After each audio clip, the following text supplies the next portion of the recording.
Punta kami ngayon sa Rizal, sa Hala-Hala. Pasakay na kami ngayon ng Kalamba. Ito nga pala yung aming kasamahan. Pasaan? Sa Hala-Hala po. Doon muna kami maninirahan ng 5 araw. 5 araw po muna kami doon. Yan po ang dalawang tomboy na titingin sa Waze kasi hindi namin alam kung saan kami bababa. Habang nagtitingin nga pala sa Waze, si Ga at si Sol ng aming pupuntahan at bababaan, nandito na nga pala kami sa San Agustin Church. At talaga naman po napakaganda ng simbahan na ito kahit napakasimple. At napakaganda nga pala ng lugar dito. Tingnan mo naman si Sol at itinuro ang bahay ng kanyang ex. Dini daw sa may Laguna. May call center ang buhok mo naman. Dumanggil na ng dumanggil sa aking mukha. Gugupitin ko yung buhok mo. Tingnan, daig ka ng Dracula lang naglilipadan ang buhok. Sana all may kapangyarihan. Tingnan mo.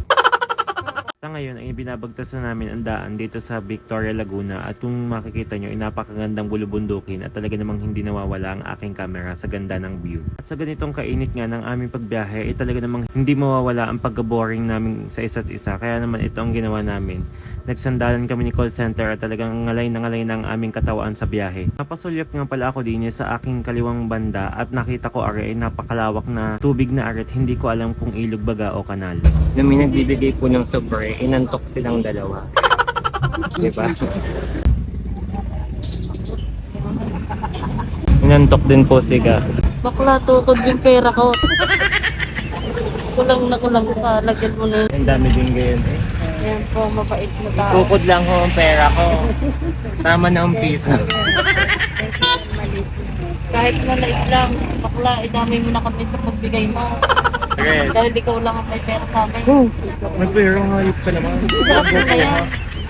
Bilangin natin sa camera. Guys, tingnan nyo. 1, 6, 7, 8. 8 pesos po.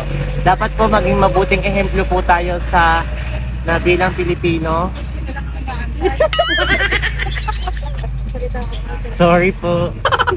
Yun po mga inantok, naging Tingnan buhay nyo na po, uliri. inantok po yung dalawa. Inantok, bigla pong inaantok sila pag may mga naakyat po sa jeep. O diba? Ngayon po hindi na sila inantok. Gising po ang diwa kasi nakababa na. Nagyan na magkasya si Sol sa upuan, tingnan nyo. Ayan, layo pa ng biyahe. Sa palengke pa kami ng Siniloan. Ako pwede na nanakit.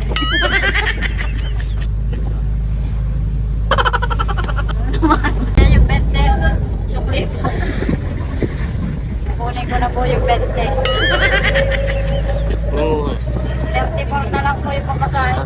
Nandito na po kami sa Hala-Hala. Sa Palayan pala. Ayan, napakaganda dito guys. Kaya kung gusto nyo po mag-travel, dito na kayo. So guys, nandito naman kami ngayon sa Siniloan Palengke kung saan po ay naghihintay kami ng jeep papunta sa Hala-Hala. So pupunta kami ngayon ng Jayla. Ninyo ho, siksi ka na. Sa laki ho ng braso ni Gapata, hindi na ho kami magkasya. Lubog na ako sa dalawa. Lubog na eh, si Sol oh. Sige naman tingnan mo, umupo ka na kaya sa lubog ako. Okay, sa bubong mo na. Yun yung si call center nag-iisa doon. Kahawa naman. Nag-iisip. So ngayon, binabagtas na namin ang kalayuan ng papuntang Hala-Hala. Napakaganda po talaga ng tanawin dito. Tingnan nyo. Ako naman eh. Yan po ang maggawa. Dito po nakatira si Alice Guo. Sa farm. Sa farm honey. Sa pagkakataong ito ay hindi namin namalayan na nasa palay-palay na pala kami sa sobrang haba ng biyahe. Talaga naman nakakangalay ng kalamnan. Nananawagan po kami sa pamilya ni Minya. Ngalay na ho ang aming mga dalamnan. Ang layo ng bahay nyo. Diyos ko, 5 oras na ang biyahe namin. Wala pa din. Sulitin. Nandito na kami ngayon sa Hala-Hala guys. So see you mga taga-Rizal dyan. Hi guys, nandito na kami ngayon sa Hala-Hala. Dito sa may Bayugo. At nakarating na nga pala kami. Si Donya. Sana all si Donya.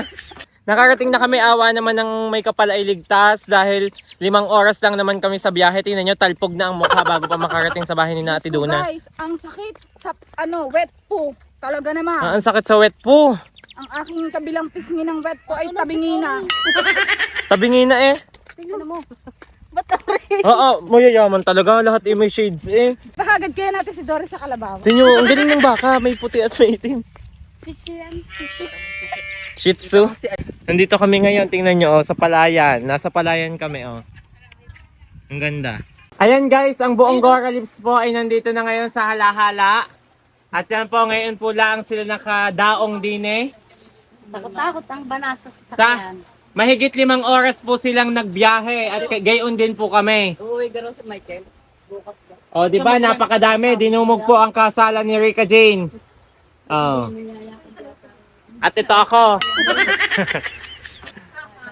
Yan, nandito kami ngayon sa Halahala at talaga namang napakalakas ng ulan. Inabot sila ng ulan. Mahigit 5 hours nga pala kami nagbiyahe. Makarating din. Bulbog ang aming mga sasapnan. Diyos ko.